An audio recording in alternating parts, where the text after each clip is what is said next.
釈尊、仏様というのは、そういう時に厳しく、時に優しく、慈悲の心配りをされる、そういったお方なのだと思います。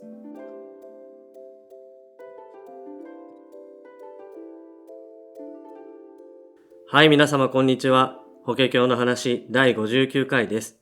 今回は儒学部学人気本第9についてお話をしていきます。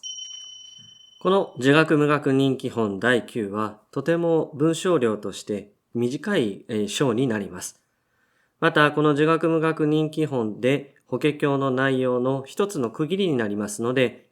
今回はそのあたりについてお話をしていこうと思っています。まず、歌談を見ていただきます。妙法蓮華経の釈門の小集文。そこから、項解散検閲によりまして、因縁集。そしてここ、儒学、無学、人気本になります。このように、釈門の中でも教えが示されていく小集文の最後の章になるわけです。さて、ここに学、無学とありますが、これは学無学の証文2000人に対して授記が与えられるという意味になります。ちなみに現在では学があるというと学問のたしなみがある、教養があるというような意味になりますけども、経文の中では学の人、この学の人はまだ学ぶところがある、修学の途中であるというような意味になります。ですから無学の人は学がないのではなくて、学ぶところがない、学び尽くしたという意味で、学の人よりも高位の修行者になります。こういった感じで、現在の使われ方とは違う形で、お経文の中では言葉が登場してくる場合があるので、少し注意が必要です。それで、今回の章で聴衆の代表を務めるのが、阿難とラゴラです。阿難は釈尊のいとこです。釈尊のお父さんは上品能と言いまして、その上品能の弟に国本能がいます。釈尊のお父さんが上品能で、その弟が国本能。その国本能の子供が阿難になります。これはお経文によってもいろいろ諸説があるようでございますが、ちなみにこの国本能のもう一人子供がおりまして、それが大婆達多になります。この大婆達多に関しては、後に大婆達多本という一つの章になるくらい重要な人物ですので、またその時に詳しくお話をしようと思っています。とにかく釈尊のやることが気に食わないということで、釈尊に対して嫌がらせをする、さらに命まで狙うというようなことをしていく、そういった人です。一方の阿難は多聞第一といって、とにかく釈尊に付き従い、釈尊の説法を聞きまくった方なんですね。ですから多聞第一と呼ばれます。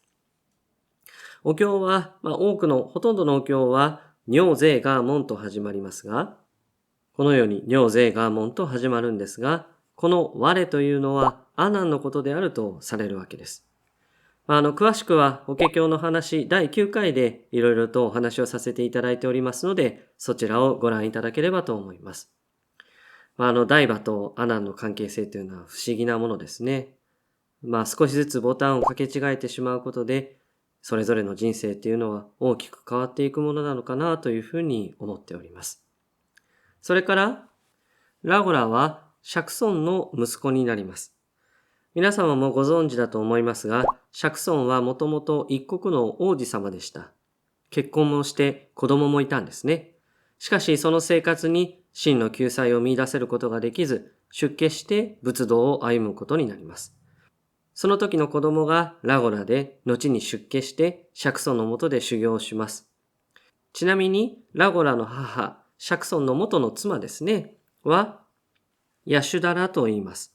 釈尊の実母はマーヤ夫人と言いまして、マーヤ夫人は釈尊を産んですぐに亡くなってしまいます。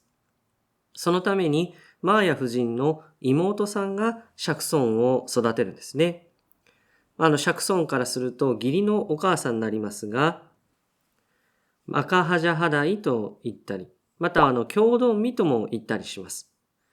で、このヤシュダラとマカハジャハダイも出家して、後に漢字本第13というところで寿記が与えられていきます。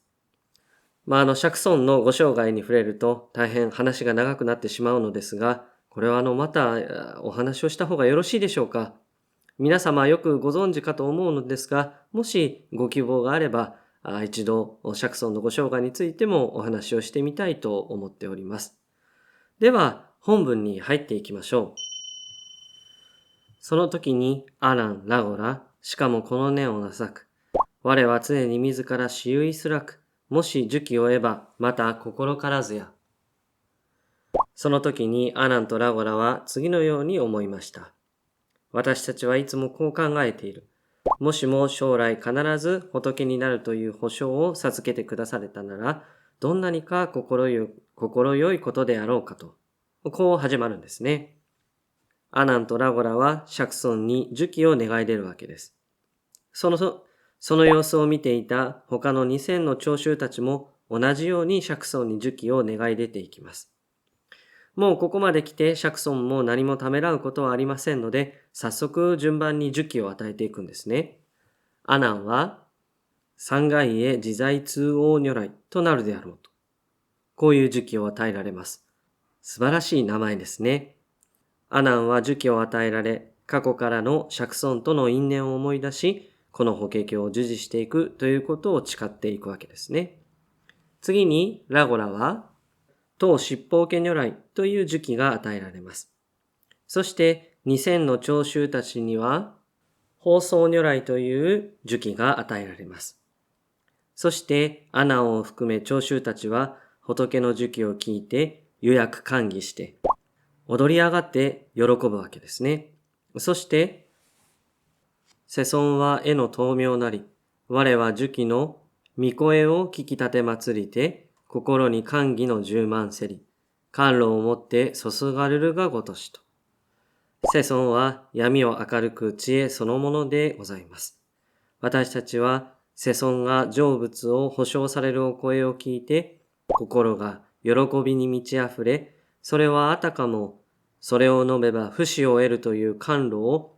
頭上から注がれた時のようでございますと。このように喜びを釈尊に申し上げるわけです。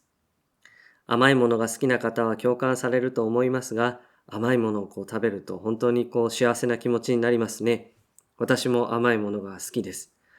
それを頭から注がれるのですから、ベタベタになるんじゃないかというような余計な心配はいりませんで、全身でその喜びを享受していますという表現なわけでございます。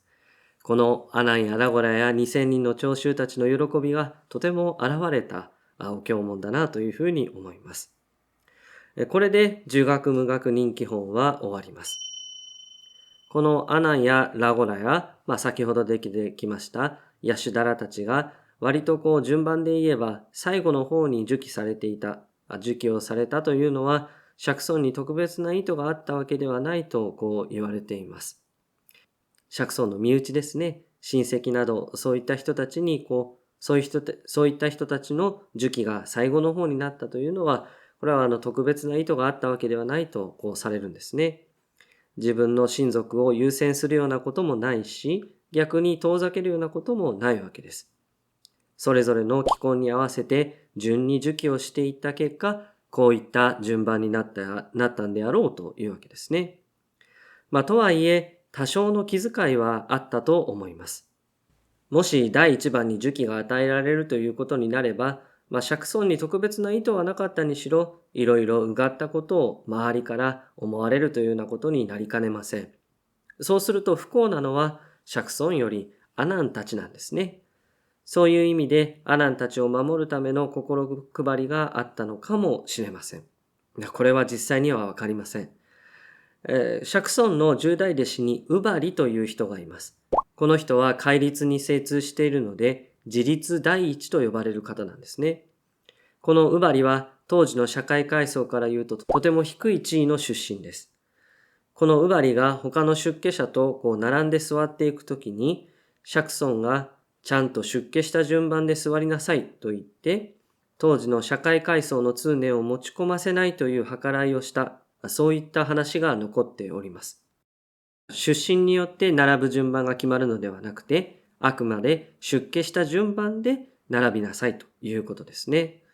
もちろん周りの出家者も釈尊の教えをよく守る人たちですから、何の不満もなく出家した順番で座り、ちゃんとウバリに対して礼拝をしたと伝わっています。仏教のものの考え方や捉え方がよく現れているこの話だと思いますが、ウバリという修行者を守るため、釈尊はここでも心配りをされているわけですね。釈尊、仏様というのは、そういう時に厳しく、時に優しく、慈悲の心配りをされる、そういったお方なのだと思います。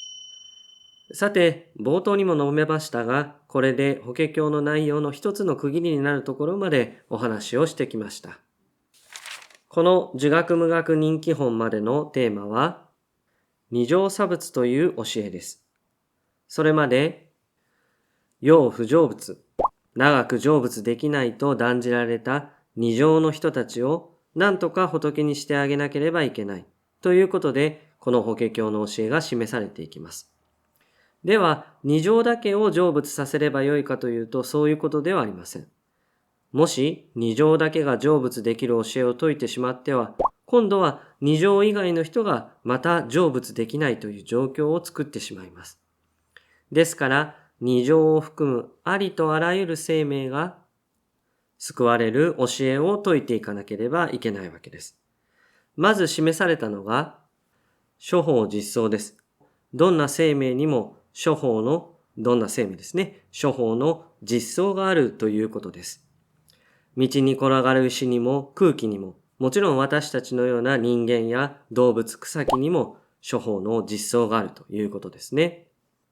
これは仏だけが覚知できる究極の真理の一つではあるけれども、その一端を示してくれたのが諸法実相の十如是という教えでした。どんな命も共通の真理があるということを示してくれたわけです。それは裏を返すと、どんな命も一つとして同じものはないということを前提にするということになります。ありとあらゆる生命はすべて違うんだということですね。その上で仏様は一大事の因縁といって、仏がこの世に出現する理由はたった一つの理由。それは皆を仏にするためであるということが示されます。皆を仏にするということです。ですから、仏ではないものになろうとしたりすることは、仏様の本意を違えることになるんですね。仏様は私たち衆生のことを仏子と言って子供のように思っているんだと宣言されます。だからこそ他のものになるんではなくて仏になるという道のりを思い出しなさいとこう説くわけですね。そして法華経、ありとあらゆる生命が仏になる、そのことを説くための教え、この法華経に至るまでに説いてきた教えはあくまで方便である、仮の教え、仮の手段であると。これに執着をしないで法華経を行じなさいとこう説くわけですね。この時、一仏乗を行ずる菩薩になりなさいと説かれます。この菩薩は個々の菩薩という存在ではなくて、菩薩という振る舞いを表すと話しました。なぜ振る舞いなのか。それは、法華経は、当意即妙不外本意という成仏感を根幹とするからですね。すべての生命は何一つとして同じものはない。それらの異なる生命が法華経を信受する、法華経を受けた持つという一仏上の振る舞い。菩薩行によって成仏することができるという成仏感なんですね。ですから人間だけでなく今世に存在するありとあらゆる命にまで法華経の成仏感は広がっていくということになります。二乗差仏という教えは平等にどんな生命でも仏になれるという教えということになります。つまり法華経という教えがあって初めてどんな命の中にも仏の命を見ていくことができるようになるわけです。無論これらの真理というのは到底私たちは理解できないものですから、釈尊は仏のように理解することができないのは当たり前であるよということをおっしゃってくれています。それが難信難解とありました。ですから、法華経を信受することでその理解に変えていくという法華経の修行も現れてくるわけです。少し難しい表現が続きましたが、仏になるというのは私たちが描くようなああいう仏像のようなそういった仏様になるということではない成仏感がこの法華経には示されているということを覚えておいていただければと思います。そしてこの法華経が説かれることによってありとあらゆる生命の中に仏の命を見ていくこともできるようになるんだ。この2つを覚えておいていただければというふうに思います。さて、次回からは法師本に入っていきます。釈門の流通文という部分に入っていくわけですが、教えがあっても教える、伝える、広めるということがなければ、誰も教えに触れることはできないわけです。では、この法華経を広めるにはどうすればよいのか、教えを広めるとどんなことが起こるのか、それが説かれていくのがこれからの内容になっていきます。では、本日はこれまでです。ご清聴誠にありがとうございました。それではまた。さようなら。